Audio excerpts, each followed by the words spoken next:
देखो ये permutation and combination का एक क्वेश्चन यहाँ पर है। देखो P X C Q X, C का मतलब होता है कॉम्बिनेशन। देखो ऐसा होता है, एक फार्मूला होता है N P R. N P R होता है N factorial upon N minus R का फैक्टोरियल, और देखो एन सी आर होता है N factorial R factorial N minus R का फैक्टोरियल। ध्यान दो बच्चों, देखो NPR को परमुटेशंस कहते हैं कि n चीजों में से r को लेकर बनने वाले परमुटेशंस। NCR को कॉम्बिनेशंस कहते हैं, n में से r को लेकर बनने वाले कॉम्बिनेशंस। ठीक है, अगर आपने ये टॉपिक पढ़ लिया है, मतलब अगर आप 12th में हैं या 12th पास में हैं तो आपने जरूर इसको पढ़ा होगा। और अगर आप 11th क्लास की स्टार्टिंग कर रहे हैं तो आपने अभी ये नहीं पढ़ा होगा, आगे चल के आप पढ़ेंगे। अभी आप सिर्फ इसका मतलब समझ लो, है ना। देखो ये इसको कहते हैं फैक्टोरियल, है ना, n फैक्टोरियल। जैसे 0 फैक्टोरियल की वैल्यू 1 होती है, 1 फैक्टोरियल 1 होता है, 2 फैक्टोरियल 2 इंटू 1 मतलब 2 होता है, 3 फैक्टोरियल 3 इंटू 2 इंटू 1 मतलब 6 होता है, 4 फैक्टोरियल 4 इंटू 3 इंटू 2 इंटू 1 24 होता है, एंड सो ऑन। ऐसा होता है ना।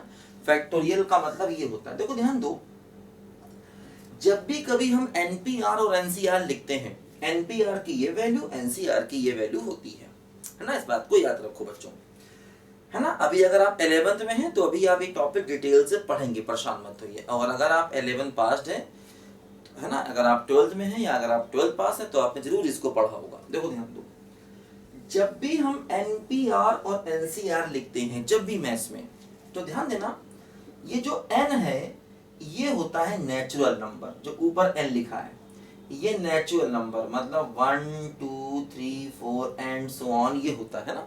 जो ऊपर लिखा है इसे कहते हैं n और ये होता है नेचुरल नंबर।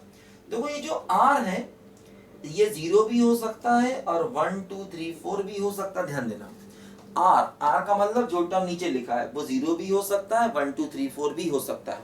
और ध्यान देना n हमेशा ग्रेटर इक्वल टू r होगा। जो n है वो r के बराबर होगा या उससे बड़ा भी हो सकता है, इस बात को ध्यान देना। तो NPR और NCR की हमेशा ये कंडीशन होती है। देखो ये क्वेश्चन है px, मतलब ऊपर n की जगह पर px लिखा है और q की जगह पर देखो r की जगह पर देखो qs लिखा है, और ये c का मतलब होता है कॉम्बिनेशन, है ना। p का मतलब होता है परमुटेशन और c का मतलब होता है कॉम्बिनेशन। ध्यान दो बच्चों, और px और qx की ये वैल्यूज दी गई हैं, इनको लेकर के हमें क्वेश्चन को सॉल्व करना है। देखो ध्यान दो, सबसे पहली बात तो हमेशा ये ध्यान दो कि n r से ग्रेटर इक्वल टू होगा, मतलब px हमेशा qx से बड़ा होगा। देखो ध्यान दो, इस बात पर ध्यान देना। देखो px की वैल्यू हमेशा qx से ग्रेटर होनी चाहिए, है ना। सबसे पहले हमें इस बात पे ध्यान देना है। देखो क्या हो रहा है, देखो अच्छा P और Q दोनों के दोनों, देखो P का मतलब n, तो ये 1 2 3 4 एंड सो ऑन हो सकता है, और R हमेशा 0 1 2 3 4 हो सकता है। मतलब Q की वैल्यू 0 हो सकती है, P की वैल्यू 0 नहीं होगी।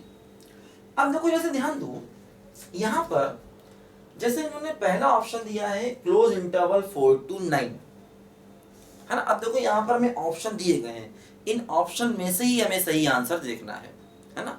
अगर ये ऑप्शन नहीं दिए जाते तो इसके बहुत सारे आंसर पॉसिबल होते जिनको निकालना मुश्किल होता। तो यहाँ पर ऑप्शन को देख के ही हम ये सवाल कर रहे हैं, है ना। क्योंकि अगर ऑप्शन नहीं दिए जाते तो फिर ये क्वेश्चन थोड़ा बदलना पड़ेगा, फिर इसको बिना ऑप्शन के करने के लिए बहुत सारे नए नए आंसर यहाँ पर और भी पॉसिबल है। देखो ध्यान दो, देखो ध्यान दो, जैसे इसने कहा है close interval 4 to 9। Close interval 4 to 9 का मतलब जैसे मान लो अगर हम 6 ले लें तो 6 यहाँ रख दें तो √2 आएगा। अब √2 कोई इंटीजर तो है नहीं, जबकि अकॉर्डिंग टू कॉन्सेप्ट r को क्या होना चाहिए, इंटीजर। तो इसका मतलब देखो ये आंसर हमारा गलत हो गया। दूसरा आंसर देखो 0 से 9। अब 0 से 9 में मान लो अगर हम 1 ले लें और 1 यहाँ रख दें तो रूट के अंदर निगेटिव हो जाएगा, जो पॉसिबल नहीं है, तो ये आंसर भी नहीं हो सकता। क्योंकि 0 to 9 का मतलब 0 to 9 क्लोज इंटरवल का मतलब बीच में 1 भी आएगा, 1 ले लेंगे दिक्कत हो जाएगी, क्योंकि 1 लेने पर रूट के अंदर निगेटिव आ जाएगा, 2 लेंगे तब भी रूट के अंदर निगेटिव आ जाएगा, गलत है। अब देखो C क्या है, 1 2 3 से लेकर 8 तक, ये भी पॉसिबल नहीं। क्योंकि अगर हम x को 1 ले लें तो अंडर रूट माइनस 3 हो जाएगा, जो गलत हो जाएगा। अब देखो जैसे अगर हम d ले लें 4 5 8, देखो ये लग रहा है सही होगा। देखो जैसे अगर हम 4 लेंगे तो q की वैल्यू 0 हो जाएगी, अगर हम 5 लेंगे तो रूट 1, q की वैल्यू 1 हो जाएगी, जो ठीक है। अगर हम 8 लेंगे तो रूट ऑफ 4 हो जाएगा, जो 2 है। तो 4 5 8 लेने पर ये वैल्यू हमेशा रूट के अंदर पॉजिटिव आएगी। और हाँ दूसरी बात, देखो इस px क्या हो रहा है, जैसे अगर हम x को 4 रखें, देखो px क्या बनेगा, देखो 4 रखो, 19 इंटू 4 माइनस 9 माइनस 2 इंटू 4 का स्क्वायर। तो देखो ये कितना बना बोलो, 76 माइनस 9 ये हो जाएगा 32।